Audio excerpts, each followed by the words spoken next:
Hi everyone, welcome back to another demonstration video. Today we're going to be working with pesto. I'm going to show you how to make a fresh pesto.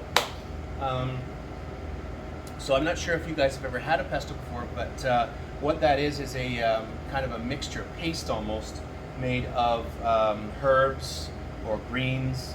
Usually has, always has Parmesan cheese in it, garlic, some nuts, olive oil, all blended up. And that's usually used on as a pasta sauce, or you can baste the chicken with it while you're grilling it. Toss vegetables in it after you roast them in the oven.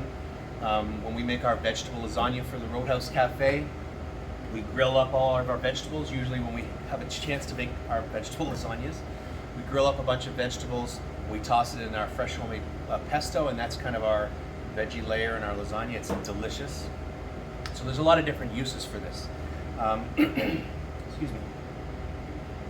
What you're going to see most often when you are out at a restaurant or in the store is you'll see basil pesto. That's the most popular. But pesto doesn't necessarily mean you're using basil. You could use pesto just means that it's Parmesan cheese, nuts, garlic, olive oil blended with something. Okay. The most popular being basil leaves, but you can make it with spinach, which is what I'm going to do today. You can make it with a combo. You could make it with arugula. Arugula pesto is delicious.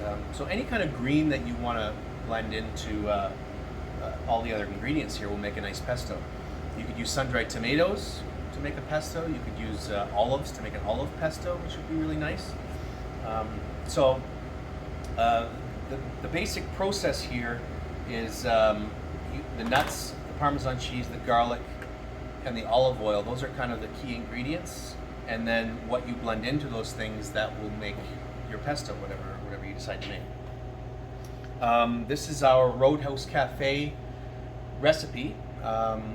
So normally we would use all basil, or some basil, some arugula, some basil, some spinach. But our recipe is 4 cups of packed greens. Okay. I have it here. I'm going to actually post this for you. 3/4 of a cup of toasted nuts. So it can be any nuts that you want. Traditionally, pesto is made with pine nuts. The pine nuts, for a small bag of pine nuts at Costco, is like almost $30. It's really ridiculous how expensive pine nuts are. So we very rarely use pine nuts when we're making pesto in our classroom. I have pecans here. You could use almond slices. You could use pistachios. Any kind of nut that you want. It'll really kind of change the flavor, right, of your pesto and make it kind of yours. So today we're going to use toasted pecans. And to toast nuts, you just put them in a frying pan or on a sheet tray. You throw them in the oven until they're kind of fragrant and you can smell that they're toasting. You take them out. You have to make sure they're cool before you add them to your pesto, because you don't want to ruin the taste.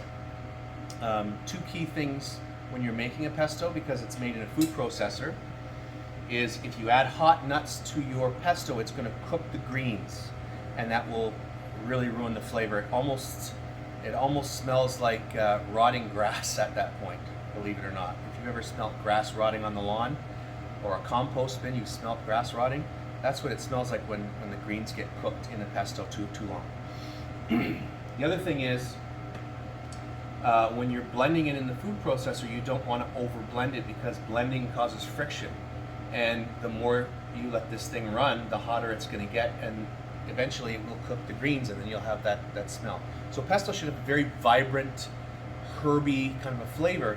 And when you're making pasta sauces, or when you're making a pasta with pesto, you really want to toss it in at the very end and just kind of toss it. You don't want to cook it too much, because you really want to have that vibrant flavor.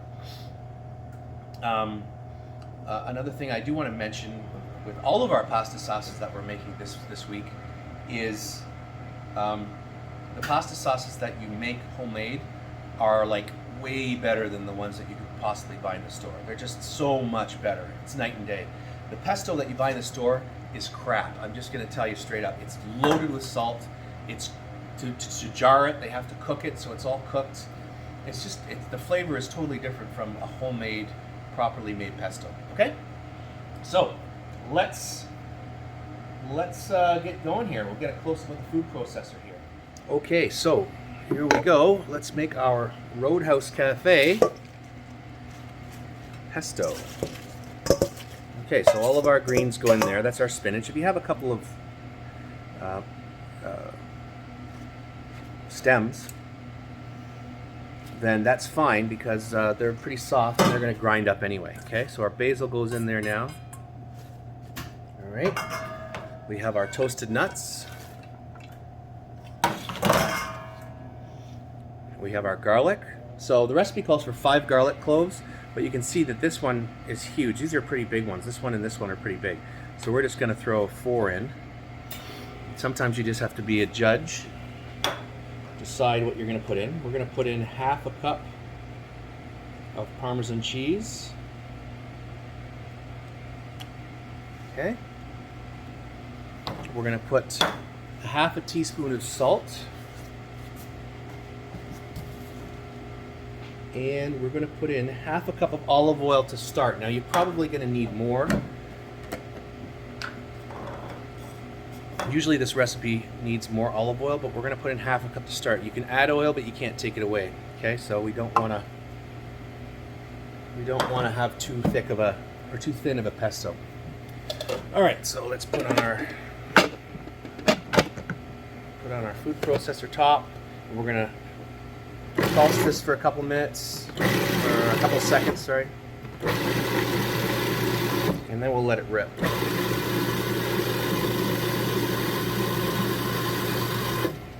Okay, so we are going to need more olive oil for sure, because we want this just to be a little bit thinner. Okay, we're going to scrape down our sides here so that it evenly gets cooked out.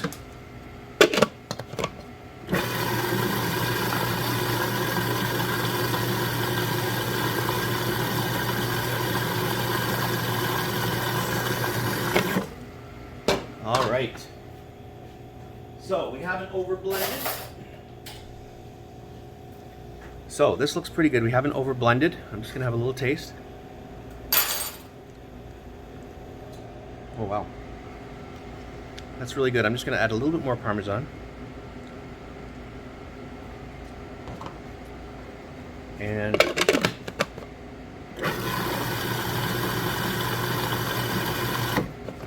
blend that up. Okay, so that's beautiful. You see it's vibrant green color. That's because we haven't over blended it. We haven't added the hot nuts. We haven't cooked the greens. So it's very, very vibrant and fresh right now. And when we go to make a pasta, we're just going to toss this in near the end and toss our pasta around. And this is a beautiful thing to have, especially in the summertime. Tomatoes, you can make a tomato and feta salad and toss the tomatoes and feta and different things in that sauce there. It's just really, really nice.